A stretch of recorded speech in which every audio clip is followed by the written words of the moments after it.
might be asking yourself what I'm doing with this oversized dinosaur foot thing, but I'd just be telling you that this is actually the Nintendo 64 controller, and it is very interesting, is what I have to say. It's a good controller, don't get me wrong. It's really good. There's nothing bad about it.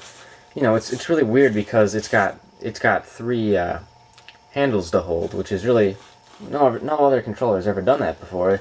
It's weird because you hold it like this, so it's like, some people get confused and you think you hold it like this, but really this is the correct way to hold it, and you just kind of, D-pad. You don't really use this. It's just for looks, really.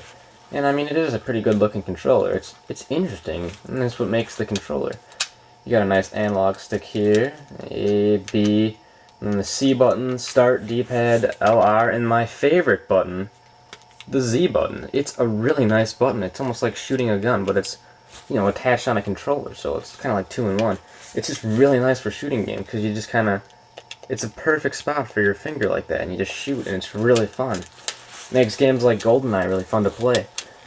So, and then, this was probably, was it? Yeah, it was like, I think it was one of the first, I believe it was the first system to use memory cards. And, you think of memory cards, and, you think of like, oh, okay, like the PS2, you put the memory card into the console, but this was different. The N64 did not have memory card slots. They were kept in the back of the controller like this. And you just kind of, sometimes you can put rumble packs in here, and they're pretty big. They stick out, actually. Let me get my rumble pack quickly. There we go. This is the N64 with the rumble pack inserted. Fortunately, you can't have a memory card and a rumble pack, but Nintendo games had a way to bypass this by, you'd have your rumble pack in, and when you loaded your game or saved, it would ask you to put in your memory card. Put it in, you load or save, and then it's like, if you want to put in a rumble pack, please insert it now. And you put it in. It's kind of an annoying procedure.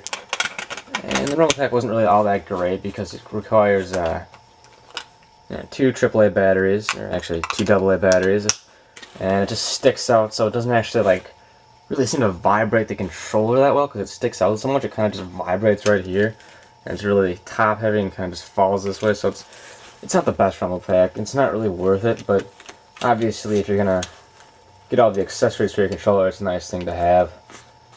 But it's a good controller, and obviously if you don't have an N64, you're retarded and your childhood sucked.